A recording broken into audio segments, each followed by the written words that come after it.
ದೇಶನ ಸಂಭ್ರಮ ಪಡ್ತಾ ಇದ್ದರೆ, ನಮ್ಮ ಕರ್ನಾಟಕದ ಕಾಂಗ್ರೆಸ್ನವರು ಒಂದು ಗಾಂಧೀಜಿಯವರ ಫೋಟೋ ಹಾಕ್ಬಿಟ್ಟು ಯುದ್ಧದಲ್ಲಿ ಶಾಂತಿ ಅಂತ ಹೇಳಿದ್ದಾರೆ. ಸ್ವಾಮಿ, ಎಲ್ಲಿಂದ ಬಂತು ಸ್ವಾಮಿ ಶಾಂತಿ?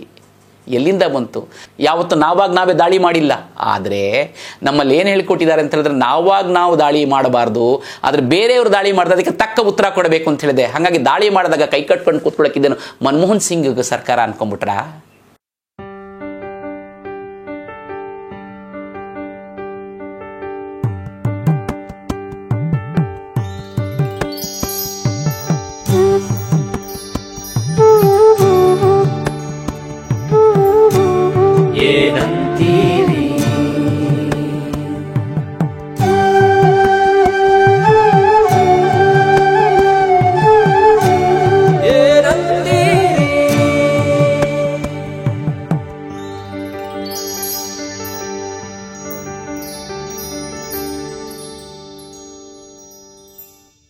ಅಪಿಸ್ವರ್ಣಮಯೀ ಲಂಕಾ ನಮೇ ಲಕ್ಷ್ಮಣ ರೋಚತೆ ಜನನಿ ಜನ್ಮಭೂಮಿಶ್ಚ ಸ್ವರ್ಗಾತಪಿ ಗರೀಯಸಿ.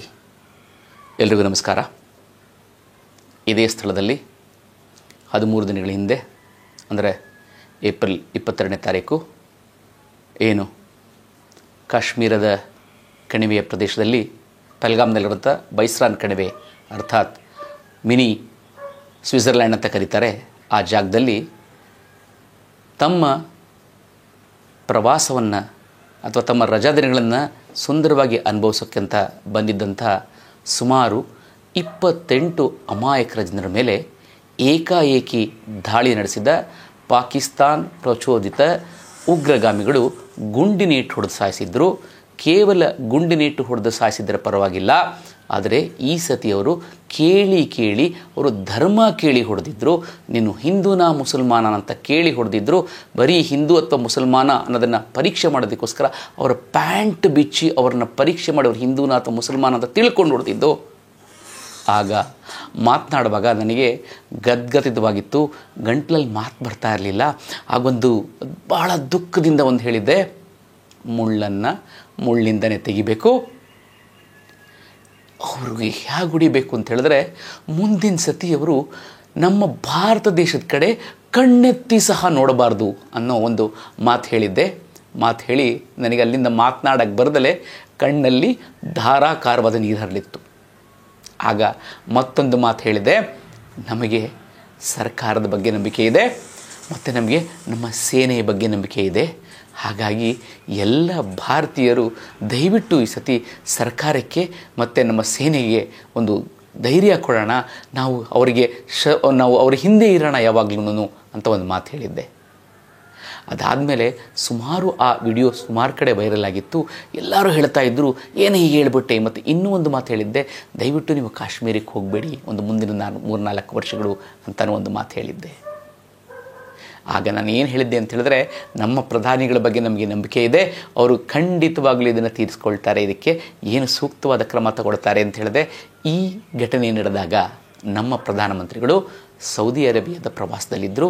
ವಿಷಯ ಕೇಳಿದ ತಕ್ಷಣವೇ ಅಲ್ಲಿಂದನೇ ಕರೆ ಮಾಡಿ ತಮ್ಮ ಸಂಪುಟದ ಸಹೋದ್ಯೋಗಿಗಳಿಗೆ, ರಕ್ಷಣಾ ಮಂತ್ರಿಗಳಿಗೆ ಮತ್ತು ಗೃಹ ಮಂತ್ರಿಗಳಿಗೆ ಕರೆ ಕೊಟ್ಟು ಅವ್ರನ್ನ ಆ ಕೂಡಲೇ ಕಾಶ್ಮೀರಕ್ಕೆ ಹೋಗಿ ಕೇಳಿದ್ರು. ಕಾಶ್ಮೀರಕ್ಕೆ ಹೋಗಿ ಅಲ್ಲಿಯ ಪರಿಸ್ಥಿತಿಯನ್ನು ಕೈಗೆ ತಗೊಳ್ಳೋದಕ್ಕೆ ಹೇಳಿದ್ದಲ್ದಲೇ ಆ ರಾತ್ರಿಯಲ್ಲೇ ಭಾರತಕ್ಕೆ ಬಂದಿದ್ದ ತಕ್ಷಣವೇ ಬೆಳಗ್ಗೆನೇ ಎಲ್ಲ ಸೇನಾ ದಂಡನಾಧಿಕಾರಿಗಳನ್ನ ಕರೆಸಿದ್ರು. ಎಲ್ಲರೂ ಸಹ ಮಾತನಾಡಿದ್ರು. ಮುಂದೆ ಯಾವ ರೀತಿಯ ಕಾರ್ಯಾಚರಣೆಯನ್ನು ಮಾಡಬೇಕು ಅನ್ನೋ ರೂಪರೇಷೆಗಳನ್ನು ತಯಾರಿಸಿದ್ರು.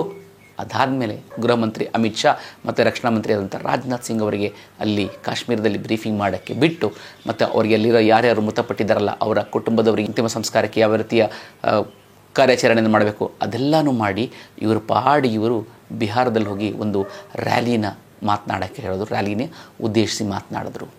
ಯಥಾ ರೀತಿ ನಮ್ಮ ದೇಶದಲ್ಲಿ ಅಂತ ಹೇಳಿದ್ರೆ, ನಮಗೆ ಹೊರಗಿನ ಶತ್ರುಗಳಿಗಿನ್ನ ಆಂತರಿಕ ಶತ್ರುಗಳೇ ಜಾಸ್ತಿ. ಮೋದಿಯವರು ಯಾವಾಗ ಅಲ್ಲಿಂದ ಬಂದು ತಿರ್ಗಾ ನೇರವಾಗಿ ಕಾಶ್ಮೀರಕ್ಕೆ ಹೋಗ್ದಲೇ ಬಿಹಾರಕ್ಕೆ ಹೋದರೂ ಆಗಲೇ ಶುರು ಮಾಡಿಕೊಂಡ್ರು ನಮ್ಮ ದೇಶದ ವಿರೋಧ ಪಕ್ಷದ ನಾಯಕರುಗಳು. ಅಂದರೆ ನೋಡಿ, ಮೋದಿಯವರಿಗೆ ನಮ್ಮ ದೇಶದ ಜನಗಳ ಬಗ್ಗೆ ಅವರಿಗೆ ಅಭಿಮಾನನೇ ಇಲ್ಲ, ಅಲ್ಲಿ ಹೋಗಿ ಆಗಲೇ ಚುನಾವಣೆ ಭಾಷಣ ಮಾಡಿದ್ರು ಅಂತ ಹೇಳಿದ್ರು. ಆದರೆ ಅಲ್ಲಿ ಅವರು ಚುನಾವಣಾ ಭಾಷಣ ಮಾಡಲಿಲ್ಲ. ಅವ್ರು ಹೇಳಿದ್ರು, ಸಾಧಾರಣವಾಗಿ ಮೋದಿಯವರು ಎಲ್ಲೇ ಹೋದರೂ ಹಿಂದಿಯಲ್ಲಿ ಭಾಷಣ ಮಾಡ್ತಾರೆ, ಆದರೆ ಅವತ್ತಿನ ದಿವಸ ಅಲ್ಲಿ ವಿಶೇಷವಾಗಿ ಅವರು ಇಂಗ್ಲೀಷ್ನಲ್ಲಿ ಭಾಷಣ ಮಾಡಿದ್ರು. ಆ ಇಂಗ್ಲೀಷ್ನಲ್ಲಿ ಭಾಷಣ ಮಾಡಿ ಯಾಕೆ ಮಾಡಿದ್ರಪ್ಪ ಅಂತ ಹೇಳಿದ್ರೆ, ಇಡೀ ಪ್ರಪಂಚಕ್ಕೆ ಗೊತ್ತಾಗಲಿ ನಾವು ಇದಕ್ಕೆ ಉತ್ತರ, ಈಗ ಯಾರು ನಮ್ಮ ಮೇಲೆ ದಾಳಿ ಮಾಡಿದರೆ ಅವರಿಗೆ ಪ್ರತಿಯೊಬ್ಬರಿಗೂ ಹುಡುಕೊಂಡು ಹೋಗಿ ಹೊಡಿತೀವಿ ಅಂತ ಹೇಳಿದ್ರು. ಹುಡುಕಿ ಹೊಡಿತೀವಿ. ಮತ್ತು ಯಾರು ಕೇವಲ ಉಗ್ರರಷ್ಟೇ ಅಲ್ಲದೆ ಉಗ್ರರಿಗೆ ಯಾರ್ಯಾರು ಸಹಾಯ ಮಾಡಿದ್ದಾರೆ ಅವರಿಗೆ ನಾವು ಹುಡುಕಿ ಹೊಡಿತೀವಿ. ಮಿಠಿ ಮೇ ಮಿಲಾದೆ ಹಿಂಗೆ ಅಂತ ಒಂದು ಮಾತು ಹೇಳಿದರು. ಹಾಗೆ ಹೇಳಿದಾಗ ಹೌದು ಮಾಡಬಹುದು ಅಂತ ಅನ್ನಿಸಿದ್ರು ಅದಾದ ಘಟನೆಗಳು ನಡೆದಾಗ ಎಲ್ಲ ಕಡೆನೂ ತಣ್ಣಗಾಗೋಯ್ತು. ಏನು ಮೋದಿಯವರು ಏನು ಮಾತಾಡ್ತಿಲ್ಲ, ರಕ್ಷಣಾ ಮಂತ್ರಿಗಳು ಏನು ಮಾತಾಡ್ತಿಲ್ಲ, ಗೃಹ ಮಂತ್ರಿಗಳು ಏನು ಮಾತಾಡ್ತಿಲ್ಲ, ಸೈನ್ಯ ಕೂಡ ಏನು ಮಾತಾಡ್ತಿಲ್ಲ. ಎಲ್ಲ ತಣ್ಣಗಾದಾಗ ಯಥಾ ಥರ ತಿರ್ಗಾ ಕವ ಅಂತ ಎಲ್ಲರ ಬಾಯಿಗಳಲ್ಲಿ ಮೋದಿ ಏನು ಮಾಡ್ತಾ ಇಲ್ಲ, ಆಗೋದಿಲ್ಲ, 56 ಇಂಚಿಂದ ಎಲ್ಲಿ ಹೋಯ್ತು ಅಂತ ಹೇಳ್ತಾ ಇದ್ರು. ಯಾವಾಗಲೂ ಅಷ್ಟೇ ಒಂದು ಉರಿ ಬೇಕಿದ್ರೆ ಮತ್ತಿಗೊಂದೊಂದು ಸಿಂಹ ಒಂದು ದಾಳಿ ಮಾಡಬೇಕಿದ್ರೆ ಏನು ಮಾಡ್ತಂತೆ, 2 ಹೆಜ್ಜೆ ಹಿಂದೆ ಹೋಗುತ್ತಂತೆ. ಆ 2 ಹೆಜ್ಜೆ ಹಿಂದೆ ಹೋದಾಗ ಅದು ನೋಡ್ಕೊಳ್ಳುತ್ತಂತೆ ತನ್ನ ವ್ಯೂಹ ಹೇಗಿದೆ, ಯಾವ ರೀತಿ ಮಾಡಬೇಕು ಅಂತ ಹೇಳಿ ಅಲ್ಲಿಂದ ನುಗ್ಗತ್ತೆ ಅನ್ನೋದು ನಂಗೆ ಗೊತ್ತಿದ್ರೆ 56 ಇಂಚಿನ ಸಿಂಹದ ಬಗ್ಗೆ ಎಲ್ಲರಿಗೂ ಗೊತ್ತಿದ್ರೂ ಸಹ ಆದರೂ ಸಹ ಕೆಲವರು ಅನುಮಾನ ಪಟ್ಟಾಗ ಹಾಡ್ಕೊಂಡಿದ್ವಿ. ಎಲ್ಲರೂ ಸಹ ಅವತ್ತಲ್ಲಿ ಆಕ್ರೋಶ, ನನ್ನನ್ನು ಸಮೇತ ಸೇರಿ ಅವತ್ತು ಆಕ್ರೋಶ ಅಂತ ಹೇಳಿದ್ರೆ ಹೊಡೆದು ಹಾಕ್ಬಿಡ್ಬೇಕು, ಪಾಕಿಸ್ತಾನ ಹೊಡೆದು ಹಾಕ್ಬಿಡ್ಬೇಕು, ಹಾಗೆ ಮಾಡಿಬಿಡ್ಬೇಕು, ಹೀಗೆ ಮಾಡಿಬಿಡ್ಬೇಕು ಅಂತೆಲ್ಲ ಹೇಳಿದ್ವಿ. ಆದರೆ ಇದು ಜನಸಾಮಾನ್ಯರದು. ನಾವು ಒಬ್ಬನ್ನು ಹೇಳ್ಬೋದು, ಆದರೆ ಅವರು 140 ಕೋಟಿ ಜನರಿರುವಂಥ ಈ ಭಾರತದ ಅವರು ಪ್ರಧಾನಮಂತ್ರಿಗಳು. ಹಾಗಾಗಿ ಅವರಿಗೆ ಕೇವಲ ಅಲ್ಲಿ 28 ಜನ ಮೃತಪಟ್ಟಿದ್ದಾರಲ್ಲ, ಮೃತಪಟ್ಟದ ಕುಟುಂಬದ ಪರವಾಗಿ ಅಷ್ಟೇ ಅಲ್ಲದೆ ಅದನ್ನು ವಿರುದ್ಧವಾಗಿ ಅವರು ಪ್ರತೀಕ ತೀರಿಸ್ಕೊಳ್ಳೋದಲ್ಲದೆ ಅದಲ್ಲದಲ್ಲೇ 140 ಕೋಟಿ ಜನರನ್ನು ಸಹ ಅವರು ಕಾಪಾಡಬೇಕಾಗಿತ್ತು. ಹಾಗಾಗಿ ಏನು ಮಾಡಿದ್ರು ಅಂತ ಹೇಳಿದ್ರೆ ಅದಷ್ಟೇ ಅಲ್ಲದಲ್ಲೇ ಅವರು ರಾಜತಾಂತ್ರಿಕವಾಗಿ ಯಾವ ರೀತಿ ಏನೇನು ಮಾಡಬೇಕಾಗಿತ್ತು. ಈ ಸತಿ ಒಂದು ಬಹಳ ಸೂಕ್ಷ್ಮವಾಗಿ ಗಮನಿಸಿ ಅಂತ ಹೇಳಿದ್ರೆ, ಪ್ರತಿ ಸತಿ ಮೋದಿಯವರು ಆನೆ ನಡೆದಿದ್ದ ಹಾದಿ ಅಂತ ಅವರು ಸೀದಾ ಒಂದು ಕಾರ್ಯ ತಗೊಳ್ತಾ ಇದ್ರು. ಆದರೆ ಈ ಸತಿ ಏನು ಮಾಡಿದ್ರು ಅಂದರೆ ಬಹಳ ಒಳ್ಳೆಯ ರೀತಿಯಾಗಿ ಇಡೀ ಎಲ್ಲರನ್ನೂ ಒಟ್ಟಿಗೆ ಕೂಡಿಸ್ಕೊಂಡ್ರು. ಮೊದಲನೇ ಬಾರಿಗೆ ಈ ಸತಿ ವಿದೇಶವನ್ನು ನಮ್ಮ ಅಧಿಕೃತವಾದ ವಿರೋಧ ಪಕ್ಷಗಳು ಮತ್ತು ಎಲ್ಲ ವಿರೋಧ ಪಕ್ಷಗಳನ್ನು ಒಟ್ಟಿಗೆ ಸೇರಿಸಿದ್ರು. ಅವ್ರದ್ದೆಲ್ಲ ಒಂದು ಸಭೆ ಮಾಡಿದ್ರು. ಅದೇ ರೀತಿ ಎಲ್ಲ ರಾಜತಾಂತ್ರಿಕರು, ದೆಹಲಿಯಲ್ಲಿರುವಂಥ ರಾಜತಾಂತ್ರಿಕ ಕಚೇರಿಗಳು ಎಲ್ಲರನ್ನೂ ಒಡಿ ಮಾಡಿದ್ರು. ಅವ್ರಿಗೆಲ್ಲರಿಗೊಂದು ಸಭೆ ಕರೆದು ಎಲ್ಲರಿಗೂ ಬ್ರೀಫಿಂಗ್ ಮಾಡಿದ್ರು, ಏನೇನು ಮಾಡಬೇಕು ಅಂತೆಲ್ಲ ಮಾಡಿದ್ರು. ಹೀಗೆಲ್ಲ ಮಾಡ್ತಾ ಇರಬೇಕಿದ್ರೆ ಸುಮಾರು 10ರಿಂದ 12 ದಿನಗಳು ಆಗೋಗಿತ್ತು. ಅರೇ ಸೂತ್ಕಾನೆ ಮುಗಿದೋಯ್ತು, ಇನ್ನೂ ಏನು ಬರಲಿಲ್ವಲ್ಲ ಅಂತ ಜನರಲ್ಲಿ ಆತಂಕ ಇತ್ತು. ಆಗ ಏನು ಮಾಡಿದ್ರು ಅಂದರೆ ನಿನ್ನೆ ಒಂದು ಗೃಹ ಸಚಿವಾಲಯದಿಂದ ಒಂದು ಆಜ್ಞೆ ಬಂತು. ಏನಂತ ಹೇಳಿದ್ರೆ ಇಡೀ ದೇಶಾದ್ಯಂತ ಮೇ 7ನೇ ತಾರೀಕು ಇವತ್ತು ಮಾಕ್ ಡ್ರಿಲ್ ಅಂದರೆ ಸಮರಾಭ್ಯಾಸ ನಡೆಯುತ್ತೆ. ಹಾಗಾಗಿ ಇಡೀ ದೇಶಾದ್ಯಂತ ಎಲ್ಲರೂ ಸಿದ್ಧರಾಗಿರಬೇಕು. ಮತ್ತು ಯಾವ ರೀತಿ ಅಭ್ಯಾಸ ಮಾಡ್ತಾರೆ ಅನ್ನೋದನ್ನು, ಸಿದ್ಧತೆಗೆ ಯಾವ ರೀತಿ ಮಾಡ್ಕೊಳ್ತಾರೆ ಅನ್ನೋದನ್ನು ಒಂದು ಅಣುಕು ಪ್ರದರ್ಶನ ಮಾಡೋಣ ಅಂಥೇಳಿ ಅದನ್ನೆಲ್ಲ ಕಡೆನೂ ಪ್ರಸಾರ ಮಾಡಲಾಯಿತು. ಮತ್ತು ಇಡೀ ದೇಶಕ್ಕೆ ಜನಕ್ಕೆ ಏನೋ ಆಗ್ತಾ ಇದೆ ಅಂತ ಅಂದ್ಕೊಂಡ್ರು. ಇಲ್ಲಿ ಏನಂತ ಹೇಳಿದ್ರೆ ಈ ಕಡೆ ಆಗ್ತಾ ಇದೆ ಅಂದಾಗ ಅಲ್ಲಿ ಪಾಕಿಸ್ತಾನದವ್ರಿಗೆ ಏನನ್ನಿಸ್ತು ಅಂತ ಹೇಳಿದ್ರೆ, ಇವರು ಇನ್ನೂ ಸಿದ್ಧ ಆಗ್ತಾ ಇದ್ದಾರೆ, ಇವರು ಇನ್ನೂ ಯುದ್ಧ ಮಾಡೋದಕ್ಕೆ ಸುಮಾರು ದಿವಸ ಆಗತ್ತೆ ಅಂತ. ಆದರೆ ಅವ್ರಿಗೆ ಚೆನ್ನಾಗಿ ಗೊತ್ತಿತ್ತು ಅಂತ ಹೇಳಿದ್ರೆ, ಪಾಕಿಸ್ತಾನಕ್ಕೆ ಗೊತ್ತಿತ್ತು ಈ ಸತಿ ತುಂಬ ಏನೋ ಮಾಡ್ತಾರೆ ಅಂತ ಗೊತ್ತಿತ್ತು. ಯಾಕೆಂದರೆ ಹಿಂದಿನ 2 ನಾವು ದಾಳಿಲೇ ನೋಡಿದ್ದೀವಿ. ಒಂದು ಏರ್ ಸ್ಟ್ರೈಕ್ ಮಾಡಿದ್ರು, ಒಂದು ಮಿಲಿಟರಿ ಸ್ಟ್ರೈಕ್ ಮಾಡಿದ್ರು, ಒಂದು ಏರ್ ಸ್ಟ್ರೈಕ್ ಮಾಡಿದ್ರು. ಈ ಸತಿ ನುಗ್ಗಿ ಹೊಡೆದಿದ್ರು, ಈ ಸತಿ ಏನೋ ಮಾಡ್ತಾರೆ ಅಂತ. ಹಾಗಾಗಿ ಗಡಿಗಳಲ್ಲಿ ಅವರೆಲ್ಲ ಸಿದ್ಧತೆ ಆಗಿ ಪ್ರತಿಯೊಂದು ಸತಿನೂ ನಾವು ಸಿದ್ಧವಾಗಿದ್ದೀವಿ, ಭಾರತ ನಮ್ಮ ಮೇಲೆ ಯುದ್ಧ ಆಗಲೇ ಮಾಡಿಬಿಟ್ಟಿದೆ ಅಂತ ಹೇಳಿದ್ರು. ಆಗಲೇ ಸಿಂಧು ಏನು ನಮ್ಮ ಎತ್ತಿತ್ತು, ಸಿಂಧು ನದಿಯ ಒಪ್ಪಂದ ಇತ್ತು. ಆ ಸಿಂಧು ನದಿಯ ಒಪ್ಪಂದನ ಅವರು ಅದನ್ನು ತಡೆ ನಡೆಸಿದ್ರು. ಅದು ತಡೆ ನಡೆಸಿದ್ದಲ್ದಲ್ಲೇ ಏನು ಮಾಡಿದ್ರು, ಎಲ್ಲ ನೀರನ್ನು ಬಂದ್ ಮಾಡಿದ್ದಲ್ದಲ್ಲೇ ಏಕಾಏಕಿ ಝೀಲಂ ನದಿನ ಬಿಟ್ಟಿದ ತಕ್ಷಣ ಅಲ್ಲಿ ಪ್ರವಾಹದಿಂದ ಕೊಚ್ಚಿ ಹೋಗಿ ಕಾಲಭಾಗ ಪಾಕಿಸ್ತಾನದ ಏನಲ್ಲಿ 25% GDP ಅಷ್ಟು ಬರಬೇಕಾದಂಥ ಕೃಷಿ ವ್ಯವಸಾಯದ ಜಮೀನಿತ್ತು, ಆ ಜಮೀನೆಲ್ಲ ಕೊಚ್ಕೊಂಡು ಹೋಗಾಗೂ ಮಾಡಿದರು. ಹಾಗೆ ಪರೋಕ್ಷವಾಗಿ ಯುದ್ಧನ ಆರಂಭಿಸಲಾಗಿತ್ತು. ಆದರೆ ಹೊರಗಡೆ ಪ್ರಪಂಚಕ್ಕೆ ಏನು ಮಾಡ್ತಿದ್ದಾರೆ, ಆಗ್ತಿದೆ ಅಂತ ಏನೂ ಗೊತ್ತಾಗ್ತಿರ್ಲಿಲ್ಲ. ಎಲ್ಲ ಇದ್ದರು. ಇವತ್ತಿನ ದಿವಸ ಎಲ್ಲರೂ ನೆನ್ನೆ ದಿವಸ ಇಡೀ ಎಲ್ಲಿ ಹೋದ್ರೂ ಅಷ್ಟೇ, ಎಲ್ಲಿ IPL ಸಮಯದಲ್ಲಿ ಯಾವಾಗಲೂ ಆ ಮ್ಯಾಚ್ ಈ ಮ್ಯಾಚ್ ಅಂತ ಕೇಳ್ತಿರ್ತಾರೆ. ಆ ರೀತಿ ಯಾವ ಪಿಕ್ಚರ್ ಚೆನ್ನಾಗಿದೆ ಅಥವಾ ಯಾವುದೋ ಚುನಾವಣೆ ಸಮಯದಲ್ಲಿ ಯಾರು ಗೆಲ್ತಾರೆ ಆಲ್ಸ್ಕೊಳ್ತಾರೆ ಅಂತ ಬರ್ತಾ ಇದ್ದರೆ, ನೆನ್ನೆ ಇಡೀ ಎಲ್ಲರ ಮಾತು ಹೇಗೆ ನಡೆಯುತ್ತೆ ಮಾಕ್ ಡ್ರಿಲ್. ಯಾಕೆಂತ ಹೇಳಿದ್ರೆ 1971ನೇ ಇಸ್ವಿ ಆದಮೇಲೆ ಯಾವುದೇ ರೀತಿಯಾದ ಮಾಕ್ ಡ್ರಿಲ್ ನಡೆದಿರಲಿಲ್ಲ. ಎಲ್ಲರೂ ಎಲ್ಲಿ ನಡೆಯುತ್ತೆ, ಹೇಗೆ ನಡೆಯುತ್ತೆ, ನಾವೇನು ಮಾಡಬೇಕು, ಅದೇನು ಮಾಡಬೇಕು, ಇದು ಮಾಡಬೇಕು ಅಂತೆಲ್ಲ ಮಾತನಾಡ್ತಾ ಇದ್ರು. ಹಾಗಾಗಿ ಎಲ್ಲ ರಾತ್ರಿ ಮಲ್ಕೊಂಡು ಬೆಳಗ್ಗೆ ಮಾಕ್ ಡ್ರಿಲ್ಗೆ ಸಿದ್ಧತೆ ಆಗಬೇಕು ಅಂತ ಅಂದ್ಕೊಳ್ತಾ ಇರುವಾಗ ಅಂದರೆ ನಮ್ಮಲ್ಲಿ ನಾವೊಂದು ಅದು ತಮಾಷೆಗೆ ಅಂತ ಹೇಳ್ತೀನಿ, ಇದನ್ನು ಯಾವ್ದು ಹೆಣ್ಮಕ್ಳು ಬೇಜಾರು ಮಾಡ್ಕೋಬಾರ್ದು. ಸಾಧಾರಣವಾಗಿ ಹೆಣ್ಮಕ್ಳು ಏನು ಮಾಡ್ತಾರೆ ಅಂತ ಹೇಳಿದ್ರೆ ಲೆಫ್ಟಿಗೆ ಒಂದು ಇಂಡಿಕೇಟರ್ ಹಾಕ್ತಾರೆ, ಅವರು ಚಕ್ ಅಂತ ರೈಟಿಗೆ ತಿರುಗಿರ್ತಾರೆ. ಆವಾಗ ನಮಗೆ ಯಾವಾಗಲೂ ಹೆಣ್ಣು ಮಕ್ಕಳು ಹಿಂದೆ ಹೋಗ್ತಾ ಇರಬೇಕಾದ್ರೆ ಸ್ವಲ್ಪ ನಾವು ಎಚ್ಚರವಾಗಿರಬೇಕು. ಹಾಗೆಯೇ ಇಲ್ಲೂ ಏನು ಮಾಡಿದ್ರು ಅಂತ ಹೇಳಿದ್ರೆ ಮೋದಿಯವ್ರ ನಡೆ ಹೇಗಿರುತ್ತೆ ಅಂತ ಯಾರಿಗೂ ಗೊತ್ತಿರೋದಿಲ್ಲ. ಇದ್ದಕ್ಕಿದ್ದಂಗೆ ಒಂದು ದಿವಸ ನಮಗೂ ಅಷ್ಟೇ ಅವರು ನೋಟ್ ಬ್ಯಾನ್ ಮಾಡೋಕ್ಕಿಂತ ಮುಂಚೆ ಎಲ್ಲರಿಗೂ ಜನ್ಧನ್ ತೊಗೊಂಡು ಬಂದರು. ಎಲ್ಲರಿಗೂ ಗೊತ್ತಾಗಲಿಲ್ಲ ಏನಾಗ್ತಿದೆ, ಇದ್ದಕ್ಕಿದ್ದಂಗೆ ಬಾಯಿ ಅವ್ರ ಬೇನೋ ಆಜ್ ಸೆ ನೋಟ್ ಬ್ಯಾನ್ ಹೋಗ ಅಂತ ಹೇಳಿದ್ರು. ಅದೇ ರೀತಿ ಇಲ್ಲೂ ಅಷ್ಟೇ ಯಾವಾಗ ಇಲ್ಲಿ ಏನು ಮೇ 7ನೇ ತಾರೀಕು ಮಾಕ್ ಡ್ರಿಲ್ ಮಾಡ್ತೀವಿ ಅಂತ ಹೇಳಿದ್ರು, ಎಲ್ಲ ಈ ಕಡೆ ಸಿದ್ಧತೆ ಇರಬೇಕಿದ್ರೆ ಪಾಕಿಸ್ತಾನದ ಇಡೀ ಸೈನ್ಯ ಆಗಲಿ ಅಥವಾ ಅಲ್ಲಿರೋಂಥ ಉಗ್ರರಾಗಲಿ ಆರಾಮಾಗಿ ರಾತ್ರಿ ನಿದ್ದೆ ಮಾಡ್ತಿರ್ಬೇಕಿದ್ರೆ ಏಕಾಏಕಿ ದಾಳಿ ಮಾಡಿದ್ದಾರೆ. ನಿನ್ನೆ ರಾತ್ರಿ 12:55 ಅಥವಾ 1 ಗಂಟೆಯಿಂದ ಶುರು ಮಾಡಿ ತಡರಾತ್ರಿ 2 ಗಂಟೆ 55 ನಿಮಿಷದವರೆಗೂ ಸುಮಾರು 3 ಗಂಟೆಗಳ ಕಾಲ ಸತತವಾಗಿ 9 ಪ್ರದೇಶಗಳ ಮೇಲೆ ಮಾಡಿದ್ದಾರೆ. ಅಂದರೆ ಕಳೆದ 2 ಸತಿ ಮಾಡ್ತಿರ್ಬೇಕಾದ್ರೆ ಒಂದೊಂದೇ ಪ್ರದೇಶಕ್ಕೆ ಹೋಗಿ ನುಗ್ಗಿ ಹೊಡೆದಿದ್ರು. ಅದು ನುಗ್ಗಿ ಹೊಡಿಬೇಕಾದ್ರೆ ಕಳೆದ ಪ್ರದೇಶದಲ್ಲಿ 100-150 ಕಿಲೋಮೀಟರ್ ಅಥವಾ 200 ಕಿಲೋಮೀಟರ್ ಒಳಗೆ ಹೋಗಿದ್ರೆ ಈ ಸತಿ 10-15 ಗಡಿ ದಾಟಿ LOCಯಿಂದ ದಾಟಿ ಲೈನ್ ಆಫ್ ಕಂಟ್ರೋಲಿಂದ ದಾಟಿ 10-15 ಕಿಲೋಮೀಟರಿಂದ ಹಿಡಿದು ಸುಮಾರು ಒಂದು 400-500 ಕಿಲೋಮೀಟರ್ ದೂರದ ಒಳಗೂ ಹೋಗಿ ಹೊಡೆದುಬಿಟ್ಟು ಬಂದಿದ್ದಾರೆ. ಅದರಲ್ಲೂ ಏನಪ್ಪ ವಿಶೇಷ ಅಂತ ಹೇಳಿದ್ರೆ ಪಾಕಿಸ್ತಾನದವ್ರು ಯುದ್ಧ ಆಗೋಕ್ಕೆ ಮುಂಚೆ ನಮ್ಮ ಹತ್ರ ಅನುಮತಿಸ್ತಾ ಇದೆ, ನಾವು ಹಾಗೆ ಮಾಡಿಬಿಡ್ತೀವಿ, ನಾವು ಹೀಗೆ ಮಾಡಿಬಿಡ್ತೀವಿ ಅಂತ ಹೇಳ್ತಾ ಇದ್ರು. ಅವ್ರ ಹತ್ರ ಏನೂ ಇಲ್ಲ ಅನ್ನೋದಕ್ಕೋಸ್ಕರ ನಾವು ಅಷ್ಟು ಒಳಗೆ ಹೋದ್ರು ಅವರು ರಡಾರು ನಮ್ಮ ಯಾವುದೇ ಕ್ಷಿಪಣಿಗಳನ್ನಾಗಲಿ ಅಥವಾ ನಮ್ಮ ಯಾವುದೇ ವಿಮಾನಗಳನ್ನಾಗಲಿ ಅದು ಕಂಡುಹಿಡಿಯೋಕ್ಕಾಗಿಲ್ಲ ಅಂತ ಹೇಳಿದ್ರೆ ನಮ್ಮ ಸೈನಿಕರ, ನಮ್ಮ ಭಾರತೀಯ ಸೈನಿಕರ ಕಾರ್ಯಕ್ಷಮತೆ ಎಷ್ಟು ಚೆನ್ನಾಗಿದೆ ಮತ್ತು ಭಾರತದಲ್ಲಿರುವಂಥ ನಮ್ಮ ಯುದ್ಧ ಶಸ್ತ್ರಾಸ್ತ್ರಗಳು ಯಾವ ರೀತಿ ಇದೆ ಅನ್ನೋದು ಗೊತ್ತಾಗುತ್ತೆ. ಕರಾರುವಾಗಿ ಹೊಡೆದ್ರು. ಮತ್ತು ಇನ್ನೂ ಒಂದು ಅಂಶ ಅಂತ ಹೇಳಿದ್ರೆ ನೋಡಿ ಎಷ್ಟು ಚೆನ್ನಾಗಿ ಮಾಡಿದ್ರೆ, ಹೋದ ಸತಿ ಹೊಡೆದಾಗ ಎಲ್ಲನಲ್ಲಿ ಹೋಗಿ ಅಲ್ಲಿ ಉಗ್ರನ ಮೇಲೆ ಹೊಡೆದು ಅಂತ ಹೇಳಿದ್ರೆ ಈ ಸತಿ ಹೇಳಿದ್ರು ಪ್ರತಿಯೊಬ್ಬರು ಬರೀ ಉಗ್ರರಷ್ಟೇ ಅಲ್ಲ, ಉಗ್ರರಿಗೆ ಯಾರ್ಯಾರು ಸಪೋರ್ಟ್ ಮಾಡ್ತಿರ್ತಾರೋ ಅವ್ರಿಗೂ ಸಹ ಹೊಡಿತೀವಿ ಅಂತ ಹೇಳಿದರು. ಹಾಗಾಗಿ ಕಳೆದ 10-12 ದಿವಸಗಳಲ್ಲಿ ಏನು ಮಾಡ್ತಿದ್ರು ಅಂತ ಕೇಳಕ್ಕೆ ಇವಾಗ ತಕ್ಕ ಉತ್ತರ ಆಯಿತು ಅಂತ ಹೇಳಿದ್ರೆ ಈಗ ಎಷ್ಟು ಪರ್ಫೆಕ್ಷನ್ ಇತ್ತು ಅಂತ ಹೇಳಿದ್ರೆ ಮಿಸ್ಟರ್ ಪರ್ಫೆಕ್ಟ್ ಥರನೇ ಅವ್ರು ಹೊಡೆದಿದ್ದು ಎಲ್ಲೆಲ್ಲಿ ಹೊಡೆದು ಅಂತ ಹೇಳಿದ್ರೆ ಎಲ್ಲೆಲ್ಲಿ ಉಗ್ರರು ಅಡಗುಕೊಂಡಿದ್ರು ಅಲ್ಲಿಗೆ ಹೊಡೆದಿದ್ರು. ಮತ್ತು ಇನ್ನೂ ಅದು ಪಾಕಿಸ್ತಾನ ನಾವು ಅಂತ ಹೇಳ್ತೀವಲ್ಲ, ಶತ್ರು ರಾಷ್ಟ್ರಗಳು ನಾವು ಒಂದು ಚಾಪೆ ಕೆಳಗಡೆ ತೂರಿದ್ರೆ ರಂಗೋಲಿ ಕೆಳಗಡೆ ತೂರ್ತಾರೆ ಅಂತ ಹೇಳ್ತಾರಲ್ಲ, ಹಾಗೋಸ್ಕರ ಏನು ಮಾಡಿದ್ರು ಅಂತ ಹೇಳಿದ್ರೆ ಹೋದ ಸತಿ ಎಲ್ಲ ಉಗ್ರರಲ್ಲಿ ಅಲ್ಲಲ್ಲೇ ಕಾಡುಗಳಲ್ಲಿ ಪ್ರದೇಶಗಳಲ್ಲಿ ಅಡಗಿಕೊಂಡಿದ್ರೆ ಈ ಸತಿ ಅಲ್ಲಿಗೆ ನಮ್ಮ ಮೇಲೆ ದಾಳಿ ಮಾಡ್ತಾರೆ ಅಂತ ಗೊತ್ತಿತ್ತು. ಹಾಗಾಗಿ ಆ ಉಗ್ರರೆಲ್ಲ ಇದ್ರಲ್ಲ ಅವ್ರನ್ನೆಲ್ಲ ಕರ್ಕೊಂಡೋಗಿ ಜನನಿಬಿಡ ಪ್ರದೇಶಗಳಲ್ಲಿ ಇಟ್ಕೊಂಡಿದ್ರು. ಜನ ಎಲ್ಲೆಲ್ಲಿ ಕೂತ್ಕೊಳ್ತಿದ್ರು ಅಲ್ಲಿ ಇಟ್ಕೊಂಡಿದ್ರು ಮತ್ತು ಅವರೆಲ್ಲ ಮಸೀದಿಗಳೆಲ್ಲ ಅವ್ರು ಅಡಗಿಸ್ಕೊಂಡಿದ್ರು. ಅವ್ರಿಗೇನಪ್ಪ ಅಂತ ಹೇಳಿದ್ರೆ ಭಾರತ ಯಾವಾಗಲೂ ಜನಸಾಮಾನ್ಯರ ಮೇಲೆ ಹೊಡೆಯೋದಿಲ್ಲ, ಸೊ ಹಾಗಾಗಿ ನಮ್ಮ ಉಗ್ರರು ಸೇಫ್ ಆಗಿರ್ತಾರೆ ಅನ್ನೋ ಅವರ ನಂಬಿಕೆ ಆಗಿತ್ತು. ಆದರೆ ಅವರ ನಂಬಿಕೆಯನ್ನು ಸುಳ್ಳು ಮಾಡಿದಂತಹ ನಮ್ಮ ಭಾರತದ ಸೇನೆ ಕರಾರುವಾಗಿ ಎಲ್ಲೆಲ್ಲಿ ಇತ್ತು ಉಗ್ರರ ದಾಳಿ, ಅಲ್ಲೆಲ್ಲಿ ಉಗ್ರರ ಅಡಗಿ ಕೂತ್ಕೊಂಡಿದ್ರು ಅಂತಹ ಕಡೆ ಸುಮಾರು 9 ಕಡೆ ಹೊಡೆದಿದ್ದಾರೆ. ಅದನ್ನು ಒಂದು 9 ಕಡೆನ ಒಂದು ಸ್ವಲ್ಪ ನೋಡೋಣ ಎಲ್ಲೆಲ್ಲಿ ಹೊಡೆದಿದ್ದಾರೆ ಅಂತ. ಮೊದಲನೇದು ಕಹಲ್ವಾಲ್ಪುರ ಅಂತ, ಇದು ಮುರ್ತಾಸ್ ಸುಬಾನಲ್ಲಾ, ಅದು ಜೈಷ್ ಎ ಮೊಹಮ್ಮದ್ ಉಗ್ರರ ಕ್ಯಾಂಪ್. ಇಲ್ಲಿ ಪಾಕಿಸ್ತಾನದಲ್ಲಿ 2 ಉಗ್ರರ ಕ್ಯಾಂಪ್ ಒಂದು ನಡೀತಿತ್ತು. ಒಂದು Lashkar E Toiba, that is LET ಅಂತ, ಇನ್ನೊಂದು ಜೈಷ್ ಎ ಮೊಹಮ್ಮದ್ ಅಂತ. ಎರಡು ಉಗ್ರರು ಇಡೀ ಪಾಕಿಸ್ತಾನದಂತ ಅವರು ಹರಡಿಕೊಂಡಿದ್ರು. ಸೊ ಹಾಗಾಗಿ ಮೊದಲನೇದವ್ರು ಏನು ಮಾಡಿದ್ರೆ ಕತವಾಲ್ಪುರ ಮುರ್ತಾಸ್ ಸುಬಾನ್ ಅಲ್ಲಾ ಈ ಜೈಷ್ ಎ ಮೊಹಮ್ಮದ್ ಉಗ್ರರ ಕ್ಯಾಂಪ್ ಹೊಡೆದ್ರು. ಅದಾದಮೇಲೆ ಎರಡನೇದಾಗಲಿ ಮರಿಡ್ಲೆ ಮರ್ತಾಸ್ ತೈಬಾ ಅಂತಿದ್ದು, ಇದು ಲಷ್ಕರ್ ಇ ತೊಯ್ಬಾ ಅವರ ಒಂದು ಉಗ್ರರ ಕ್ಯಾಂಪ್ ಆಗಿತ್ತು. ಇನ್ನು ಮೂರನೇದು ಗುಲ್ಪುರ ಮಸ್ಕದ್ ರಹೀಲ್ ಶಾಹೀದ್ ಅಂತ, ಹಿಜ್ಬುಲ್ ಮುಜಾಹಿದ್ದೀನ್ ಅವರು ಸಹ ಇವರು ಮೂರನೇದು, ಇದು ಹಿಜ್ಬುಲ್ ಮುಜಾಹಿದ್ದೀನು ಅಲ್ಲಿಗೆ ಹೊಡೆದ್ರು. ಮತ್ತು ಇನ್ನೊಂದು ನಾಲ್ಕನೇದಾಗಿ ಸವಾಯಿ ಸಲ್ಲಾ ಮಖಾಸಾಬಾದ್ ಅಂತ ಇದೆ, ಅದು ಲಷ್ಕರ್ ಇ ತೊಯ್ಬಾದಲ್ಲಿ ಹೊಡೆದ್ರು. ಇನ್ನು 5ನೇದಾಗಿ ಇದರಲ್ಲಿ ಸೇದ್ಯಾ ಜಿಲಾಲ್ ಮುಜಫರಾಬಾದ್, ಅದು ಜೈಷ್ ಎ ಮೊಹಮ್ಮದ್ ಅವರ ಉಗ್ರರ ಕ್ಯಾಂಪ್ ಆಗಿತ್ತು.